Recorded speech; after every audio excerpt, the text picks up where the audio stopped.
Hey guys, Mr. Bowman here. Today's learning objective is in yellow and we are learning to solve quadratics by completing the square. So this video is going to look at the two parts. We need to know how to complete the square and we need to know what that means. And then once we've done that, well, we now need to know how to solve that quadratic. So let's change pen color just to explain a bit more.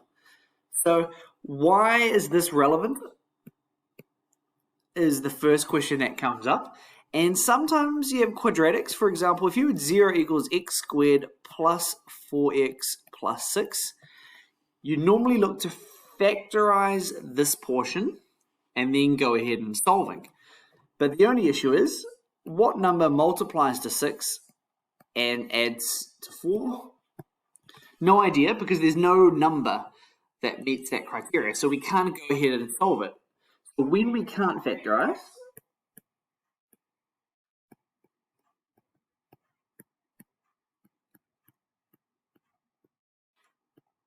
we need to complete the square.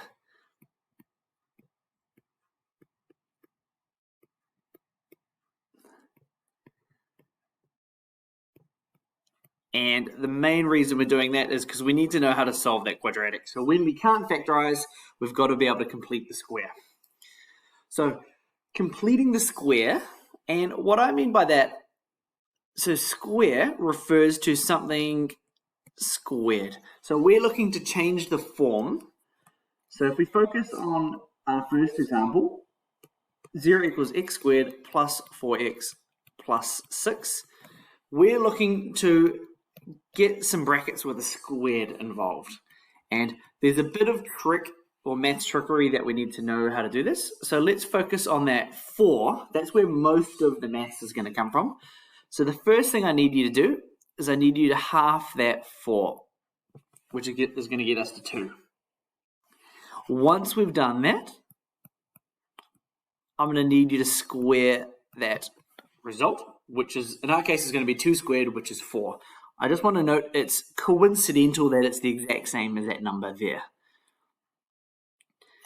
And this number here, the number of the square, we're going to add and subtract that from our equation. So let's have a look. So 0 equals x squared plus 4x. And here we're going to do it. We're going to add 4 minus 4, and we're going to add the 6.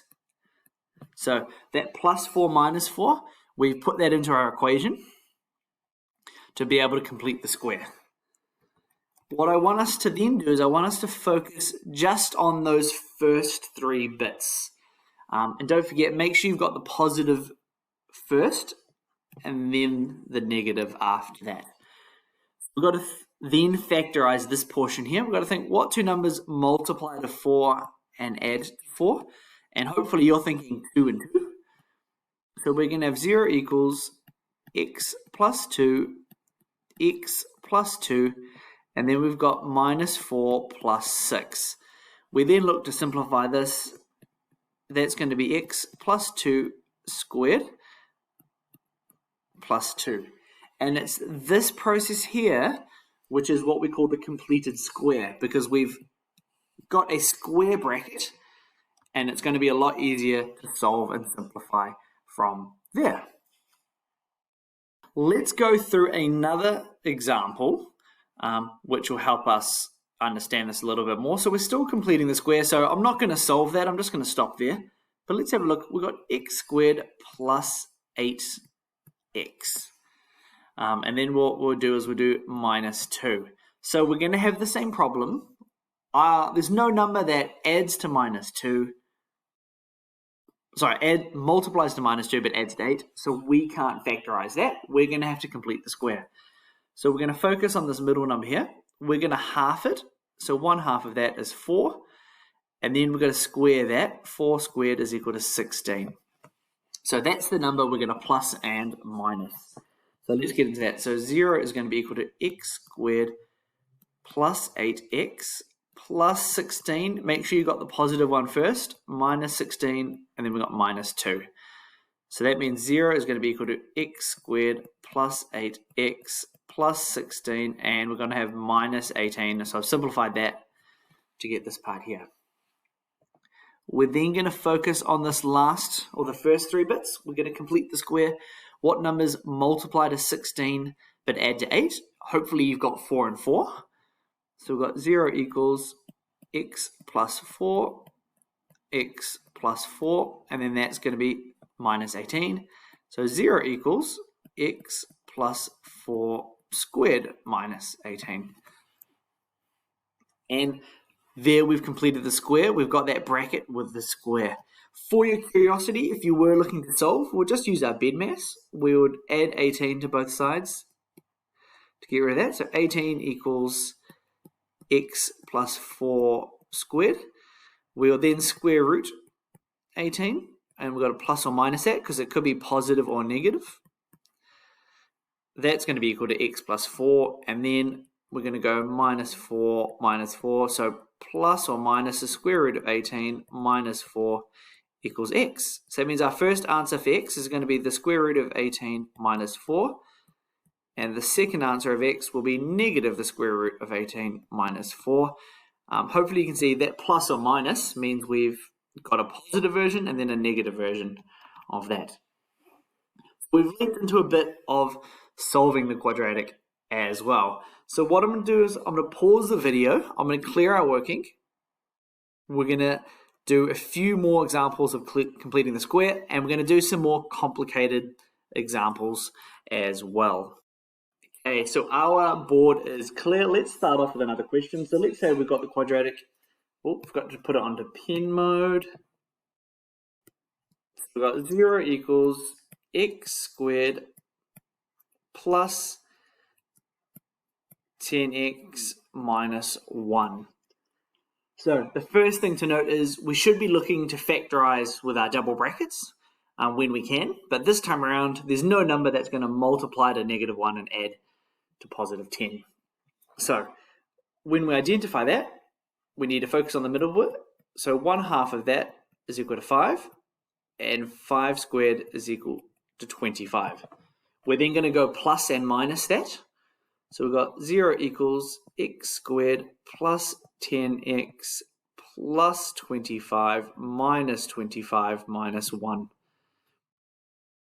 We're then going to focus on the first 2 bits and then the second 2 bits. So the second 2 bits are nice and easy. That's going to become minus 26. But we need to think what 2 numbers multiply to 25 and add 10. And hopefully you're getting the same thing. So 0 should be x plus 5 and then x plus 5. Again, we've got the same bracket twice, which is the goal. It's always going to end up being the same bracket. So 0 equals x plus 5 squared minus 26. We're then going to go ahead to try to solve this. So we're going to add 26 to both sides to get rid of that. So 26 is equal to x plus 5 squared. We're then going to square root 26. Don't forget that's plus or minus. That's going to be equal to x plus 5. And we're then going to go minus 5 minus 5. So plus or minus the square root of 26 minus 5 equals x. And the square root of 26 has the plus and the minus version. So we're just going to put our answers. So x1 is equal to positive square root of 26 minus 5. And the second answer, negative square root of 26 minus 5.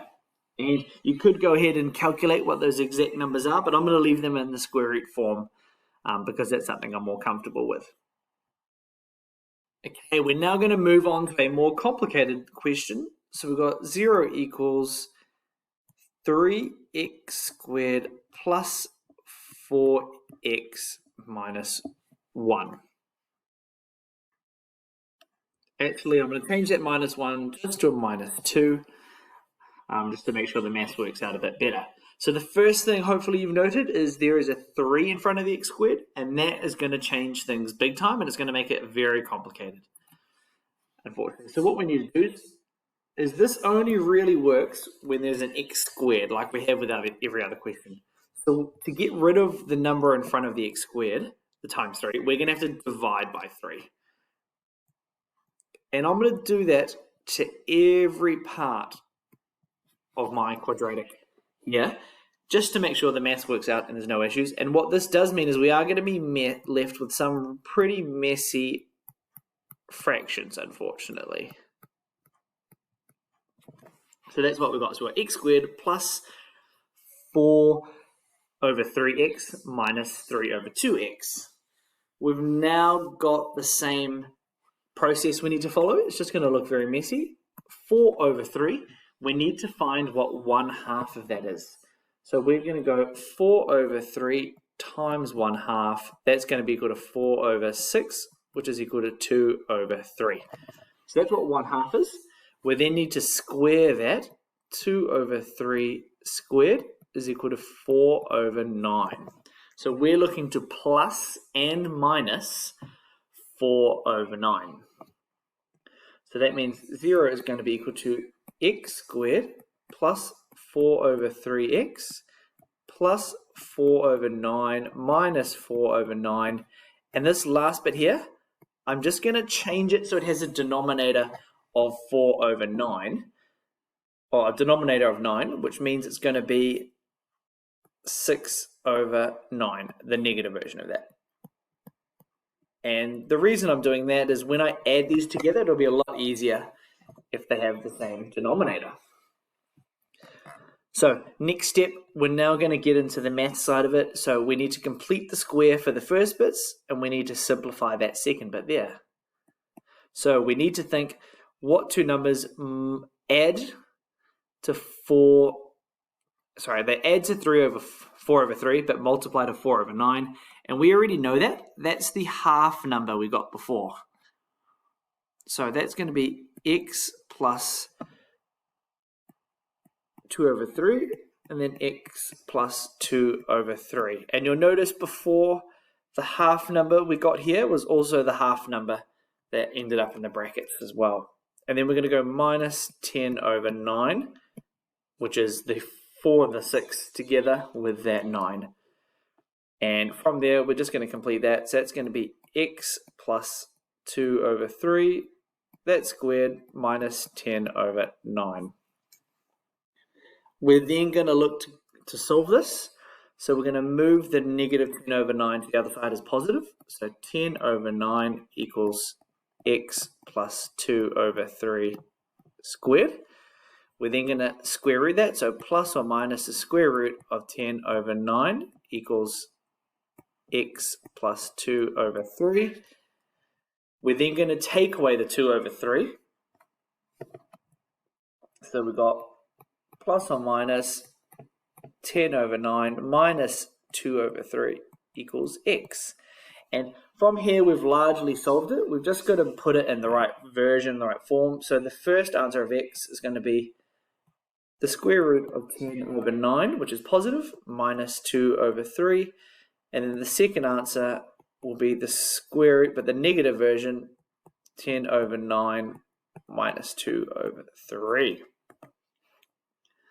So that's probably the most complicated they're going to get, is when we get into messy fractions. So make sure you're confident with multiplying fractions, adding fractions together, and squaring fractions as well. So hopefully you found this video on completing the square useful, and hopefully you are able to solve quadratics using this method when we can't factorize. Thanks for watching, guys. Now let's get into heaps and heaps of practice.